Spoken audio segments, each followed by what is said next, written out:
Hi, everybody. My name is Mary-Pat Hector, and welcome to Okay But Listen, a raw and unfiltered podcast where we talk about issues that are directly impacting young people and pushing them to really look outside of their political echo chambers. So I am actually really excited about this conversation, and that's honestly why I wanted to have it first, because I just really need to center myself. But I also feel like this is a conversation, the one that we're about to have, that a lot of Black women want to have. And I think we are having them like in our respective spaces, just not out loud. So I'm like, you know what? Let's have the discussion out loud. So y'all, today we are going to talk about the state of people with Lolo Smith, who is an award-winning NAACP producer, yes, for Native Land Pod. She is also an organizer and a community builder, and just someone who's vibing out with me. She's also my Sag sister. Yes. Okay, so Lolo, thank you so much for joining us today. Yes, thank you for having me. I'm so excited. So every time I get on the phone with someone, which I'm like avoiding talking to people at this point, they're always asking me like, what happened in 2024? And, you know, where's the Black community People right now in this moment? Like in the aftermath, where is the Black community? Why aren't they mobilizing? Why aren't they organizing? And I think they're missing the fact that, one, our community is mobilized 365 days a year. Exactly.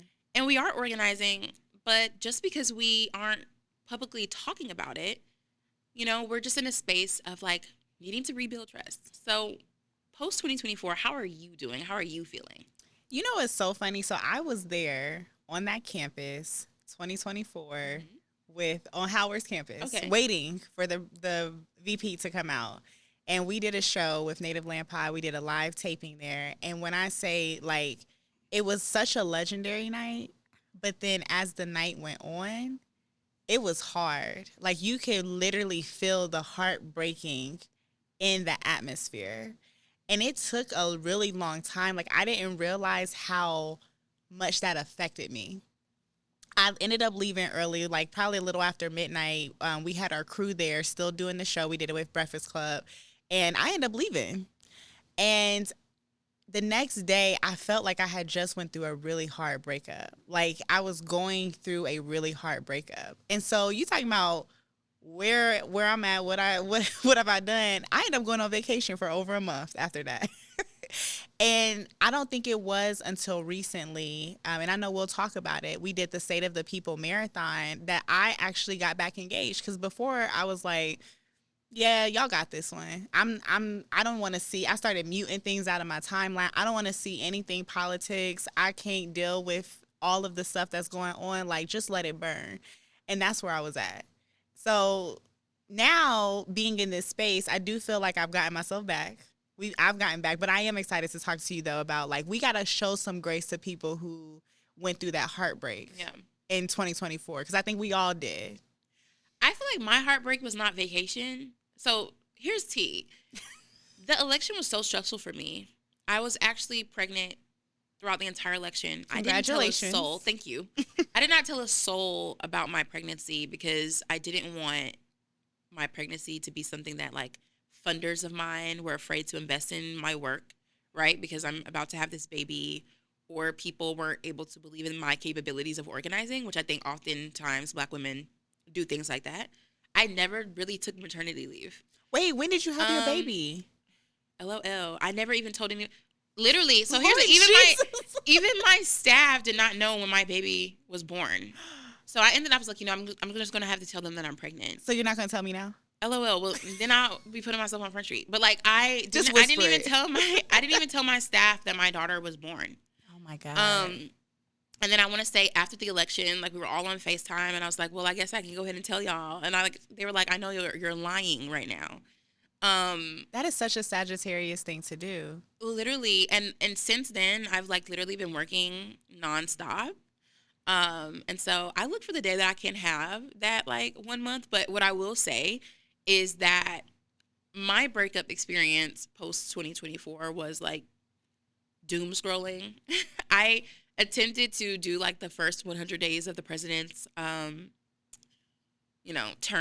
Yeah. And I did it for like 5 days. I told Jada, who's like my best friend and producer on the pod, I told her, I was like, listen, girl, I am depressed. Like, I can't do this anymore. Yes. I'm sending her videos every day. Like, the world's going to end. It's crashing around us. She was like, you just need to chill out. But it feels like that. Like, it feels like stuff is falling apart. And I'm not going to lie. Hold on. We got to rewind for a second. I don't know why that just made me so emotional that you had a whole baby and you didn't tell your staff, not like on you, but you kept going and you kept moving, you kept mobilizing, you kept organizing. And I'm thinking, like, how many times we are in that space as Black women where we just have to keep going. And I can't even imagine what that must feel like to have been in that space where you've had a child. You can't really experience the joys of it. And then people are expecting you, here comes 2025. I think it was the first 3 hours. It was like, what the hell did we get into? Yep. So to be in that space of, like, you just had something, a life-changing experience happen, and then have to go back to thinking about how to care for the world, how to save the world. Girl, I didn't enjoy my pregnancy at all. Like, I honestly tell people that I think the entire time I was pregnant, I felt guilty. I felt guilty about being pregnant in this time, not because of the work, but because, like, I'm bringing someone into this. And even, like, through every single day, when I'm, like, on the news, watching the news, I'm just like, girl, you know what I mean? Like, and I even talk to my partner sometimes, because I'll have friends call me like, girl, I'm going to, you know, we've had friends that call us and tell us like, well, I'm going to be in Europe, or I'm, you know, who have the ability to like leave. And I always talk to my partner and I'm like, you know, it's like I have to stay back and fight. Oh, but it's just like, dang, you know, you got to keep your kid here, no good education. So like these are real things that I think Black women often like battle with, but that is definitely something that I've experienced. Like, my whole pregnancy has been centered around this election, this time, and this moment. And I feel like every single day I turn on the news, one is like, it's hard not to be depressed. Yeah. Right. And I was talking to a young man not too long ago. Me and we were on a call, and I was like, you know, how are you doing? And normally people will lie to you, and they're like, I'm good. No, everybody's been telling the truth. Everybody's been telling the truth. It's like, girl, I don't. It's hard. Like, I will say, I'm like, oh, you know, they be like, I know. Like, I love the fact that people are telling the truth about how they feel, and I want to really get, like, can we dive a little deeper into this? Like, I want to talk about, like, Black women and how we are showing up in this space, because I do think we are starting to have these conversations. I hear a lot of podcasts. I hear a lot of people who have been talking about, like, this is our season to rest. I think when the whole thing happened in November, the mantra was, all right, Black women, we did our job, and we are no longer, y'all voted, y'all wanted this, so don't ask us to save nobody's ass. I'm sorry, am I allowed to say that? I mean, you said it, girl. Okay, but no, seriously. And that was the mantra of, like, we're not cleaning this shit up for y'all. And so now, but the only thing is, like, we are very much a part of it. Like, the fact of, like, I really want to watch y'all let this shit burn, but then you have, like you said, at my own detriment. At your own detriment, your child's detriment, your family's detriment, you know? So it's like, dang. And I think that's the part for me that made me so emotional. And I was like, okay, Lo, get it together. I don't know if it's my period or what it is. Listen. But it's real. And it's not just something that I'm experiencing, but like my entire community. And one of the things, outside of the fact that we're consistently organizing, is like people are asking, well, what do we do? What do we do? What do we do? Like, I got no answers for you. Ask someone on the front line. Everyone is like, expects us to know what to do in this moment. Funders expect you to know what to do. Your staff expects you to know what to do. Your community expects you to know what to do. Have you ever dealt with fascism? I don't think, and that's the thing, because, you know, people are like, history, we've been here before. My grandfather was born in 1932 in Enid, Mississippi. Like, he's seen lynchings. My grandfather told me. I don't think we've been here. Like, I don't think, like, despite what I've gone through in the 30s, 50s, 60s, 70s, like, what we are witnessing now, he told me, like, he hasn't been here before. And so it's kind of like we're expected to mobilize and organize in a moment when we've never been here before. We haven't. And I think it feels as though what is happening is large and it's scary and it's critical, and then it's not critical all at the same time. Yeah. And it has to do with our relationship with like social media, how easily we have access to information, how we engage with one another. And so, and also the narrative that plays in media, because something will happen. I think maybe he's saying he's never been in this before, because before things were happening and you knew. Yeah. You knew that this was the fight. Like these are fighting words right here. And I think that right now stuff will happen and then the media will spin it to make you feel as though this is not something to feel like this is critical time. Like, oh, like you literally are throwing shit in my face and then trying to tell me that this is chocolate. That's how it feels. So sometimes I even question myself. I have these moments where I'm like, am I being, too urgent? Yeah. Am I weighing into this too much? Like, Trump said X, Y, and Z. Am I putting too much emphasis on this? And then there's other times where I'm like, oh no, this is for real. This is for real. So I think we've never dealt with that type of, like this type of space before, because we are becoming so accustomed. Every time something crazy happens, then we become used to it. Yeah. It's like, oh, okay, another thing. Yeah. And it's all the things all at once. But that's why I appreciate your work. So I always tell people this, because in this space, you live and you learn. Mm-hmm. And a year ago, when I was having conversations with people, I would always say, when you're mobilizing young people, like, don't ignore your ground game. Mm-hmm. Like, everyone's like, only focus on the social aspect of things. Mm-hmm. Don't ignore your ground game. And what I didn't realize is what we were really up against online. Mm-hmm. Like, everyone's AI, like, but I'm like, everyone's focusing on AI and all of these things, but like, focus on mobilizing young people on the ground, meeting them where they're at. Mm-hmm. And that worked for us in 2020. That worked for us in 2022. It has to work for us in 2024, and it just didn't. Yeah. I was talking with someone, and it blew me away. They mentioned, like, okay, organizations like ours on the other side have endowments. Mm-hmm. And I think about, like, Charlie Kirk and Turning Point USA. Mm-hmm. This is not me and this is not an endorsement. Right? Girl, but they have millions and millions, over $30 million in an endowment. Mm-hmm. And they have hundreds and hundreds and hundreds of influencers online who you don't even know are paid for by TPU and Charlie Kirk to, like, spread this stuff online. And so, like, over 30% of young men were not contacted. No, I want to say it was much more than that. But over 30% of young men were not contacted or connected, connected by a campaign or a political organization. A large sum of them. A lot of funders and people were like, mobilize young people on college campuses. But do you feel like, I'm sorry but just to cut you off, because I feel like I make up both spaces. Like, I'm in media, I've been in economic development, and then I am in the mobilizing, organizing space. And so let me ask you, do you feel like some of our tactics or our strategies are outdated? I think so. I think the left does really good on the ground mobilizing.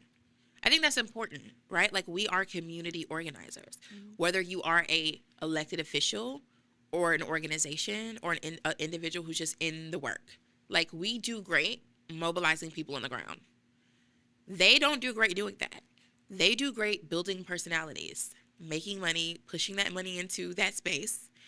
And they do great online somehow. Like, that's their thing. And I think they've been investing in that for a very, very long time. I think beyond that, though, they're also very steadfast.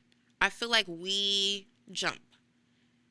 Like, it's hard for us to be on one. Like, they will literally, it took them over 50 years to roll back Roe versus Wade and, like, reproductive justice. And they spent so much money in that space. And that was just one thing. But I think they're strategic. Like, they understand what the end goal is. I think a lot of times on the left side, I try not to be left, right, like, center. We know what's right and what's for our people and what's not. And I think how the left gets it wrong is because we want to have a in-depth conversation and connection with each person that we're mobilizing. And some people are just not built like that. And I think that that's what the right gets. Like, the right understands that I might not hit everyone to their core, but if I can move people, and sometimes you're not going to be moved by a sob story or by the right thing. You're going to be moved by your pockets. Yeah. You're going to be moved by the fact that you don't have enough time to be engaged. Like, oftentimes, especially when it comes to mobilizing young people, I see this all the time. I work with a lot of, I'll say legacy. I don't like to say elders. That's fine. Legacy. I grew up in a legacy org. Okay, yeah. So legacy orgs, legacy leaders, and they're always like, we got to mobilize the young. We got to mobilize the young. And I'm like, okay. Here's how you go mobilize the young. They ain't got time. They don't have the time. I have pushback there. Okay, wait. LOL, what's the pushback? You know my pushback. What's the pushback? Because you know my origin story. Yes. But my pushback is like, yes, but to a certain degree. I'm saying, like... And I don't want to have this conversation, that type of conversation here, because I do respect certain things in people, but I think they do want to mobilize the young, but they want to mobilize the young. Yes, they want to. And I'm like, you're not going to mobilize them in that way. You have to, like, you got to give them very basic, fast things that they care about. But what I'm talking about is how they see movement. Like, how you saw movement when you were, like, young. It's not the same. It had a leader, and it had... Like, it just might not be you right now. Yeah. Like, you had that time. Yeah. It's time to move on. You know what I mean? And, like, well, you about to get me in trouble. Intergenerational relationship. Like, girl, you know my origin story. Like, I'm telling you, it is literally like, and that's been the biggest thing. It's like, we do need each other. But what I am excited about, and so we'll go into this after. We'll go into this afterwards. But I'm excited about State of the People. Yes. Because it is an initiative that is bringing together that intergenerational lens. Yes. But before we do that, I want to go into a segment that we call Uncancelable. Okay. And the reason why we do Uncancelable is because, like, literally, it's just a play on the fact that, Gen Z loves to cancel people. And I am Gen Z. And there's oftentimes I have to kind of like, Mary, shut up. You can't say that. You can't do that because, girl, you will get canceled. So I'm not going to get you canceled today. I was about to say something that was going to get me canceled, so let me be quiet. Girl, I'm not going to get you canceled today, but we are going to go into Uncancelable. So I'm going to pretty much ask you a question, and you answer it. Or I'll say a sentence, and you just finish the sentence, right? Yep. So, Lolo, are you ready? I'm ready. For Uncancelable? Okay, so the reality show moment that best describes what's happening right now in politics or in America is... That one reality, it was the real. Why did I think about this immediately? The Real Housewives of Atlanta? The Real Housewives of Atlanta when Portia and Kenya got into that fight on the reunion. I don't even remember. Is it with the fan? Oh, this was back. See, now I might be sure. I mean, I remember when Portia first got on with Cordell and all of the things. Oh, this is when Portia was married the first time. With Cordell. What's his name? Cordell? Cordell Stewart. Yeah. Cordell. Oh, Jesus. And they went and that's why she got Twirl? kicked off. Are you talking about Twirl? Oh, no. She gone with Fabulous. Yes. No, it wasn't there, but we got to run a clip. Hopefully post-production can do. You're a slut from the 90s, talking about, and you sitting up here trying to act like you are a dumb hoe. Shut up. Yeah, you want to hear me? Fired. I will you up. I will get fired. No.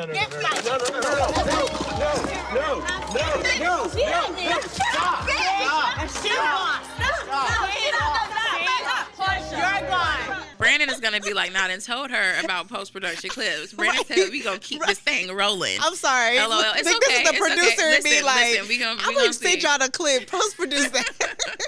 Okay. We have to. Okay. Yes, because y'all going to be laughing. Let me go to the next one. Okay. So the most delusional thing that you've seen, LOL, this is what we were talking about when we talked about intergenerational, It's important. But the most delusional thing that you've heard in a coalition meeting was...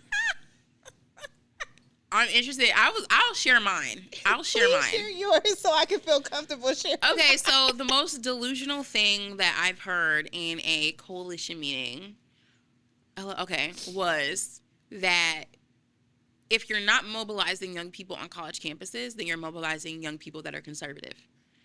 And I was like, that's delusional because obviously, like, and these are like, this is what someone said. And I was like, that's delusional because young black voters who are not on college campuses voted very progressive. Yes. They're the only demographic that voted progressive. If you want me to think about something else, I can't think about a delusional comment, but like a thing where I realized what the hell is going on was we were in a room full of people and older leaders were so excited to see Hillary Clinton. This was when Hillary Clinton was running for president.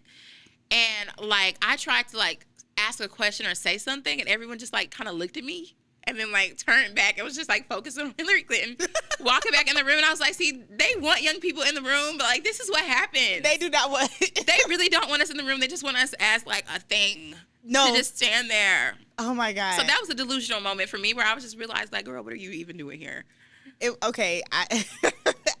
Please, Lord Jesus, don't yell at me when I give this moment.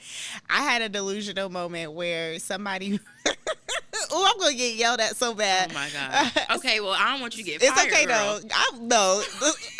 I'm we need you to keep your unfireable. black job. They said black jobs, girl. We need you to keep that. Listen, so okay, we had a moment where somebody was like, "Hey, we need to do more AI training in this particular area," and then the organizer was like, "What makes you think that we don't have AI training in this area?"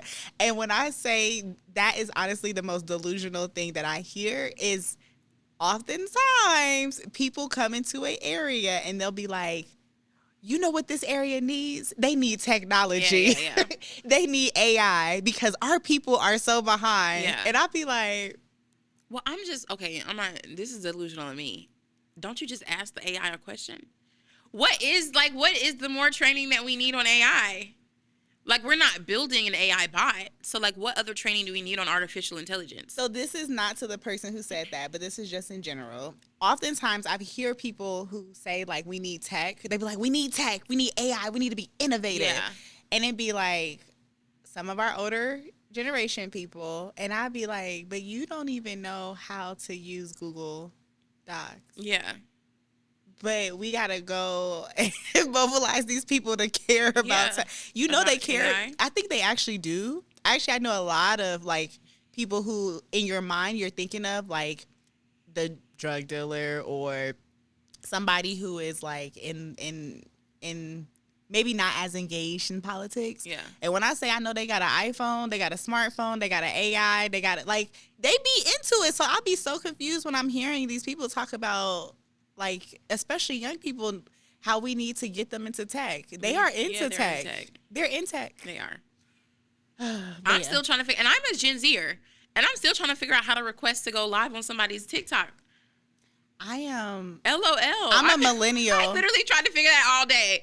Deja didn't know either. I don't know where Deja is. We've been trying to figure out how do you get to listen. I'm a millennial, and there's somebody on our team.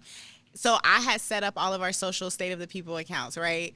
I was tasked with setting up the State of the People TikTok. Yeah. I set it up.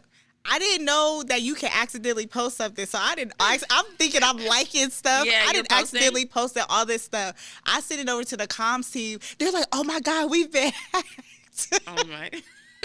I was like, "Oh, that was me." Okay. So yes. Okay, really quickly.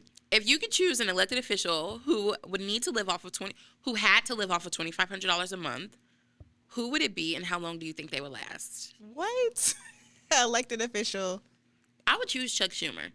And I'm going to tell you why. What? I'm going to tell you why. Because I just kind of feel like I was going to say Justin Jones. I'm going to say Chuck Schumer because I feel like he led us down the wrong path recently. And I also feel like, I mean, why not? He's like, I feel like boomers, older generation feels like we're like young and lazy and we need to pull ourselves up by our bootstraps. And it's like, not that, like, just because you were like young and you pulled your, like, you went to college, you could afford all these things. I think they forget the struggle. Okay, and I wait. feel like Chuck Schumer has obviously forgotten the struggle. So I need him to remember what it's like. Oh, you want him to have that life? Because I got a few people I would have. Well, I'm just saying, like, if I could choose anyone to live off of $2,500 a month, I think that he would give up first, 100%. But I would choose Chuck Schumer. Wait, I would just choose Trump. Like, what are we talking about here? Oh. Give that ninja $2,500. I feel like he's not. Girl, never mind. Girl, I would give him, please. Give him $2,500 a month, please. His people would never go for it. We not talking about what they would go for. We talking about the Lord himself coming down and assigning a salary, and that was his assignment. Okay, last one. This is literally my last one. How do you feel about social media trends like Pop the Balloon?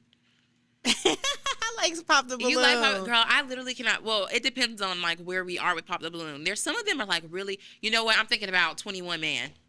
I don't know the difference. If I see a balloon, I just sometimes watch the little. 21 Man. 21 versus, what is it? 20 versus 1? 20 versus 1. We seem so out of touch right now. 20 versus 1. So Pop the Balloon is like when they go down the line and you pop your balloon, you feel the person. Yeah. 20 versus 1 is like one person, and there's like 20 people that came to like date them. And so like immediately this one person will come up and I'm like, oh, his toes are ugly. He's got to go. Or, oh, I need you to, and like that's the 20 versus 1. But 20 versus 1 culture to me is so toxic and weird. I feel like toxic and weird. Get rid of it. It's all toxic and weird. But bring back old Pop the Balloon. I don't like the new Pop the Balloon on Netflix Live. I'm not gonna lie to you. I don't know the difference. I will scroll and I will watch a clip and I'll be like, ooh, I like this clip. I don't even like the clip. Yeah. I'm just intrigued by the salacious stuff that they say. I get my little giggle and then I just keep scrolling. But you need those moments. I think they're like. We're always going to have toxic people in society, so, like, make me laugh. And then don't do any damage to the culture. Yeah. Yeah. Yeah. Well, like, I mean, that's what's been keeping me sane over the course of the past You can't, read. Like, it's too much to be deep all the time. Like, sometimes I need to get, like, a little kiki. A kiki. And that's okay. Yes, or I need to like go see the comments and see how did you hurry up and think of that after you seen this. Or add my little meme. I feel that. Oh my God. Or you're reading my mind? Yeah. I feel that. Okay. So back to more serious things. Mm-hmm. I'm glad you got me out there because I was like, ooh, in my feelings, girl. Like beyond the election cycle, I want to talk a little bit about State of the People. Yeah. What's happening. For those who don't know what the State of the People is, if you could kind of just explain to them what the State of the People is. And I'm excited because, you all are coming to Atlanta relatively soon. Yes, next week. Yes. Well, I'm sorry. I shouldn't say that. Well, it's okay. I know what's this the month? This is going to air next month, but it's okay. April 26th. Yeah. So we would have already been here, but yes, we're kicking off in Hotlanta. Okay. So yes. And then beyond the tour, I know that there's other ways beyond the tour that people will be able to engage with the State of the People. But this was for me, and the reason why I wanted to talk about it is because when people immediately say to me, like, where has the Black community been? Why hasn't the Black community done anything? The first thing that I say is like, okay, well, like, did you watch the State of the People 24-hour stream? Do you know that they have a tour coming up? Like, and this is a coalition of like Black organizations across the country, like collectively building power together on this tour. Like, do you even know what's really happening? Like, we've been moving and shaking. Just because you don't know, just because we're not allowed and outside about it, doesn't mean that it's not happening. State of the People is it has my heart. So it started off, we did a marathon. How that marathon came to be was there was the State of the Union, which is not really the State of the Union, it's a congressional address. I have to say that because there's going to be somebody in the comments like, oh my God, it's a congressional address. Anyway, so we started off, we had this thought of like, man, nobody should go to this dang on State of the Union. And if any, like the main people who shouldn't show up is CBC, so the Congressional Black Caucus members. And so I had a conversation with Angela. Angela had a conversation with a whole bunch of leaders. I started mobilizing. So, like, I felt so strongly about getting CBC to not go that I mobilized a group of young people, super phenomenal. And they was like, cool, bet. They understood the mission. They was like, we're going to figure out how we can do a campaign and get them to do something else. Angela was doing the same thing with with like older generations. When I say randomly, just it was other people who felt the same way and they were coming together. There were politicians who were, and so all of a sudden, you know, it came to be. Angela texted me and was like, "Hey, we're doing a 24-hour marathon." I was like, "All right, bet." I got the young people, you got the, you know, the legacy orgs, and we did it. Yeah. And so my whole point in saying that in the origin of why that is so important, we did that 24-hour marathon. Over 1 million people tuned in 24 hours. Mind you, it took us we decided this 48 hours before it started. What I loved about it is it wasn't one person's idea. And people keep trying to figure out, like, who started State of the People? Who owns State of the People? Business. It's nobody's business. It's the people mobilizing for our community. And what I will say, yeah, with State of the People, so now we went from that, and it has evolved into now we're doing a tour.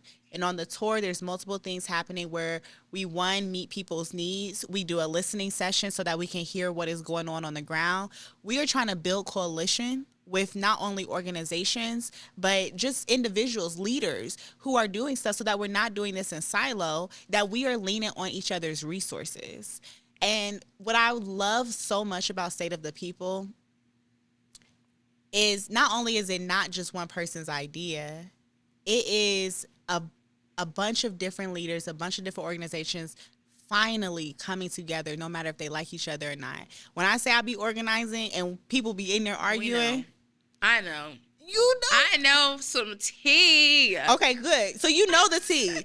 We'll save that for my book in about 30 years. No, seriously. LOL, but I know the real organizing tea. It is some tea. It is. It has been times, it's been hard.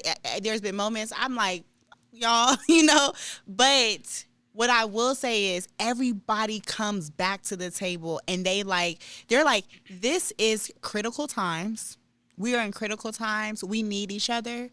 And they show up every time. Yeah. And I think that is why State of the People has been so different, because it's something we've talked about for a long time. People are like, where are the Black orgs? Where are the Black orgs? Now you're about to see the Black orgs come together in a way that hasn't been done in years. I'm excited. I am too. I am. I've been joining the Atlanta calls. LOL. We do have some team members in North Carolina. So you've been organizing with YT? Yes. Oh, that's my girl. Yes. I'm on my little committee. But I'm gonna try to see if we can get some of our team members in like North Carolina to support on the North Carolina tour stuff. Oh, so you know how ghetto it gets. Listen. I'm excited. And I will definitely be there for the Atlanta stop. And definitely trying to make sure, you know, some Braxton or someone from our team in the North Carolina stop can definitely be a part of it. But I think this is something that is integral and is needed in this time. And also, like, you know, one of the things that I'll tell people is if you missed the tour, LOL, because this is going to be airing at a certain time, like, please try to get involved in some way post-tour. This isn't the end. This isn't a moment. Yeah. So the goal, what I know my goal is, I love the fact that we all have, like, different focus because it makes this mission even bigger.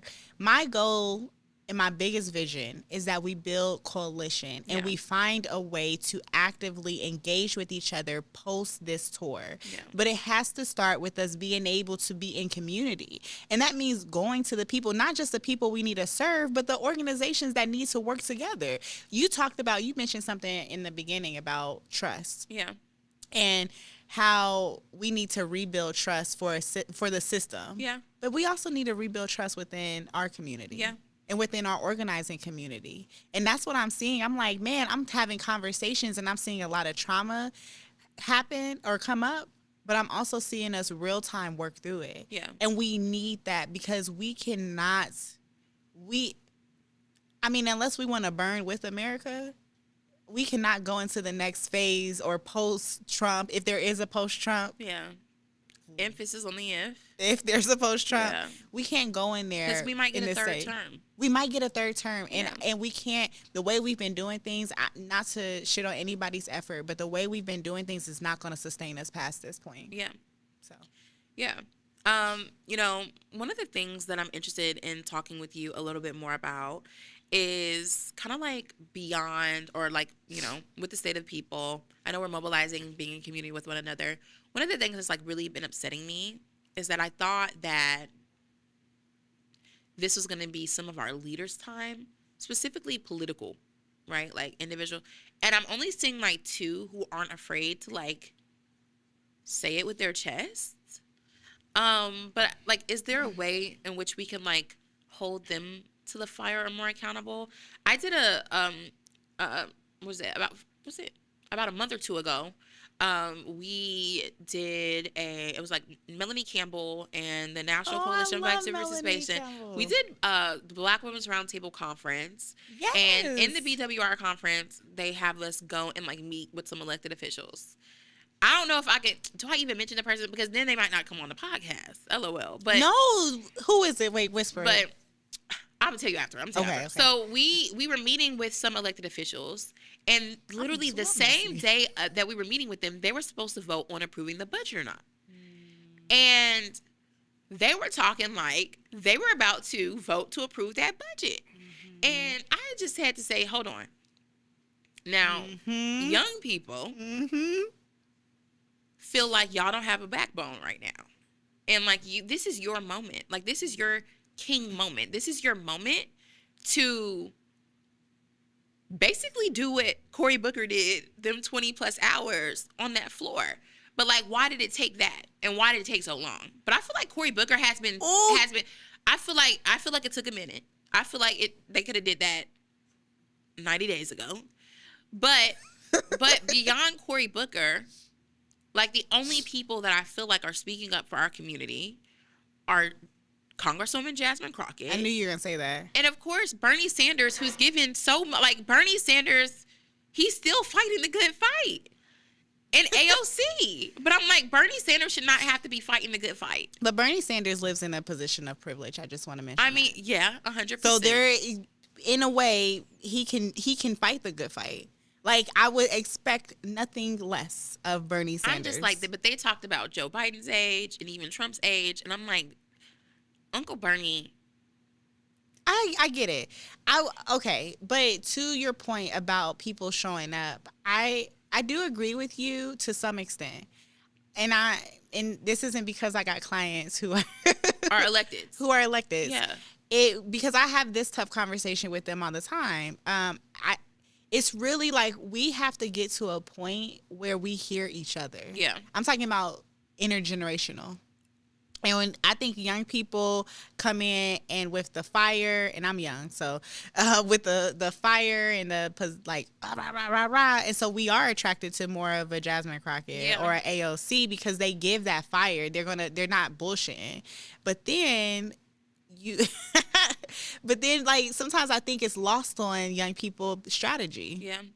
Like long-term strategy. Like there's certain stuff that's happening behind closed doors that you can't publicize, that you don't know about. And so you have to building trust. Yeah. And I think that older generations have lost the trust of younger people because they are so secretive. They hold things to the chest. They don't trust. And so because they move like that, you might not know how they're moving and that it is a strategic reason why they are doing what they're doing. Young people just want results. I know. I mean, so one, I am a Gen Zer. Yes. But I'm also a Gen Z CEO. Yeah, so you have over 300 plus young people between the ages of 18 and like 24. Yeah. And so I kudos to you. I get it. Because sometimes I'm just like, every day is something. And we have this bigger picture. Yeah, right. Because the everyday is coming up right before this election. Yes. And I'm like, we got to win. Yes. We got to win. They be like the stuff they be wanting, and I'd be like, yes, I feel you. This should have been a part of the uncancelable segment because are they going to cancel us for saying this? But this is real. Like, I think one of the things that we often keep seeing is like the left eating itself. Like and what I mean by that is like we don't give that grace. Like, because there's that mistrust, and because young people do want it right then and there. It's like, if you don't give it to me right then and there, then I'm like disengaging completely. But that's it's the same thing for older generation. Experienced. Yeah. And it's just like, y'all, we have to get to we have the strategy. We have to get to the end goal. Yeah. Like, we can't be so quick to walk away. We have to be able to compromise, like you were saying, compromise and like have those conversations, and because at the end we all want the same thing. But it's a work in progress. And I actually see that. It's funny because I'm like, me and Angela, right? She's my mentor, and we are like this. And so I have this conversation. I'm like, man, we should do a podcast or a show because we go back and forth all the time. She swears she's millennial. She's not millennial. But I think the dynamic that her and I have is a good representation of the dynamic that younger folks and older folks who are organizing or in this space have. And there's times where she moves in a way that she's always, like, she's been organizing for like over 30 years. Like, she was born into this. And then there's like ideas, like fresh ideas that I have, or I know that this is going to be innovative, this is going to move our people. And because she's not used to it, it sometimes is a fight. Like, we will literally have a whole argument about it. But because we've built trust, then we come to a compromise. We got to figure out how to do that. Like, we literally need to figure out how to do that in our Black community in general. Yeah. How do we get to that place where we trust each other enough to disagree and be like, okay, well, we need a compromise because clearly your way isn't the only way. Is it? Or it maybe didn't work. Yeah. Like, let's be real. Yeah. How many of these people did not get into office because of the way that you said we should be mobilizing? Yeah. And I know that it might seem crazy to take some of these younger people's ideas because it's like, oh, that's not going to move, or you got to get off of social media, all this BS. But when I say young people like you are building community, are moving people to do a lot of other stuff, they clearly know something. Yeah. So, yeah. Yeah. I mean, LOL, we're not giving people paid promo, but I remember there was also a conversation with an elder that I grew up under, and the conversation was about not too long ago, like a recent youth-led movement. And it wasn't a conversation directly with me. It was something on TV, but it made my stomach hurt. And I was like, we had a disagreement, right? So that relationship is no longer a thing, right? But one of the things that they said was, oh, you know, these young people they're being self-centered. They're making this movement about themselves. And I was just like, no, I don't think that's what they're doing. But it's like. But let me ask you, that person you had a disagreement with, and I'm pretty sure there's other people, like the space that you're in, there's going to be a lot of people who you have tough conversations with. What will it take for you to share space with them and still disagree? I feel like I moved past it, but you know, our people can't move on. Yeah. So, LOL, maybe we'll bridge that gap when we get there. But we do want to do our final segment, and then I'll go to some questions from young people who wanted to ask you a few questions. And that is our red flag, green flag segment. Okay? So, again, I'm going to say something. You have to tell me if it's a red flag or a green flag for you. Okay? So, banana pudding with no bananas. Actually, it's a green flag. Green flag? You don't like bananas? I don't like bananas. Oh, my God. Get her off my platform. I mean, funny. Okay. So, platforms that profit from Black cultural content, but shadow ban Black activists during movements. Oh, my God. Red flag. Red flag. Allies who ask, how can I help, but push back when told to find existing Black-led work to support. I'll say yellow flag. Yellow flag, okay. I'm about to get canceled because of that. No, you're not going to. If you say yellow flag, I mean, I can see what you're saying. Yeah. Yeah. Okay, brands partnering with random, but some people might not. I mean, and if they want to engage with the content and, you know, run it up, run it up. Exactly. Run it up. Okay, brands partnering with random Black celebrities or influencers instead of actual community leaders. Yellow flag. Yellow flag. I feel that. And then also, like, as an organizer, sometimes I'm just like, oh, I wish people would, like, uplift the young people who I've seen who just never get that notoriety. Why they need to you have to do the partner system. Yeah. Yeah. Okay. Political candidates who visit Black-owned businesses throughout their entire term, but not just during campaigns. Green flag. Green flag. For sure. Of course. Okay, so we do have some questions from the field. Okay. I'm really excited.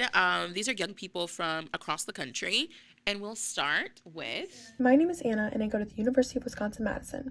And my questions are, how do you know that grassroots movements are working, despite not always being covered by the media? And what can we do as young people to help amplify this message? You know that they're working when they do the work. I mean, I don't think you need a national platform to know that they're doing the work. We were how I started off was starting an organization called The U, and we helped businesses, like Black businesses, start their business. But I knew that it works because of the messages that we would get, the success, people getting grants and contracts and all these things. So it's working when it's just making a difference, even if it's in one person's life. Like, that was the purpose. And now the part about how to get that into young people's, I don't know. Why do we care what, yeah. Okay, we're going to go to the next question. Yeah. Hey everybody, my name is London Mitchell. I'm a young entrepreneur and a business owner. And here's my question for Lolo Smith. How can people support community organizing if they're not directly involved or do not like those in the neighborhoods? You find your space. Like, I'm a huge advocate for be in your lane. And also business owner. He mentioned business owner. Like, give him $20 a month. I'm about to say, run the checkup so you can support some movement. You said $20 a month. Give him $200. Well, $2,000 I don't know what his a month. pockets are looking like. We gonna speak that over his life. He's going to be able to give $2,000 a month. $2 million a month. Yes, I support that. Hi, my name is Sage Wilcox, and I go to the University of Nevada, Reno.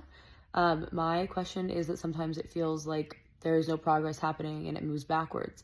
How should young people stay motivated when progress feels slow or invisible? That's something that I ask myself too. Like, that's how I feel sometimes. Like, when all of this was happening, I was like, I've been fighting for so long. I think I said that to my mom. I was like, I've been fighting my whole life.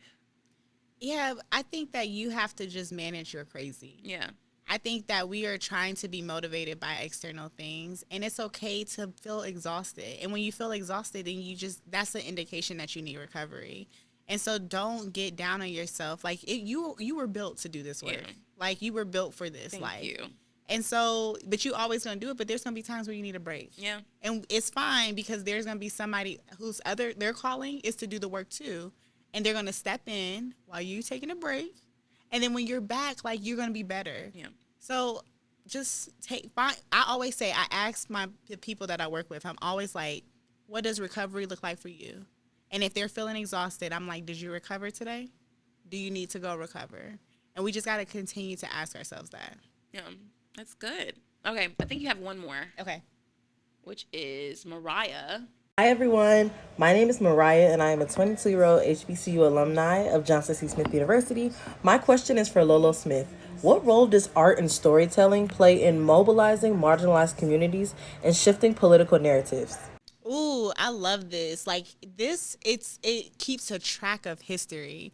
Like, I love art. I love being able to have the records. We need the records. It's not just inspiring for people on the ground when we're mobilizing, but this is going to last when people are trying to change the narrative or rewrite, as we see right now, erase history, rewrite history. We need all of that. And so it's so important to have art during this time, telling the story, inspiring our people, and shifting. I think it's a huge part of mobilizing. So. Yeah, and I think it's something that you do day by day, right? Also, when I think about people's contributions, it's specifically the young men who ask, like, I'm an entrepreneur.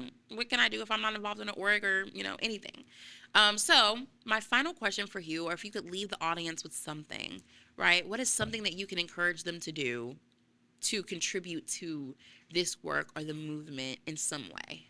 I think you got to find your lane and just be good in your lane. I think that you don't have to organize in a traditional aspect. You don't have to be the person who is moving people to vote.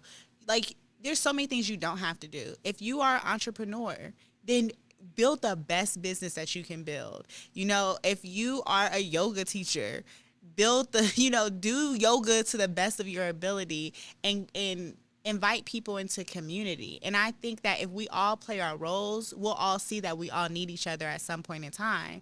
I might need to go to yoga, after I'm dealing with all the stressful stuff I have to deal with organizing. Or we might need that business. That young man, I'm really speaking that over his life, that he can grant somebody else $2 million. We need people like him, organizations like him, who can help fund the movement. Yeah. So everybody play your role, and your role doesn't have to be an organizer or a politician. Like, it can literally just be saving and impacting somebody in a community. Yeah. So that's my takeaway.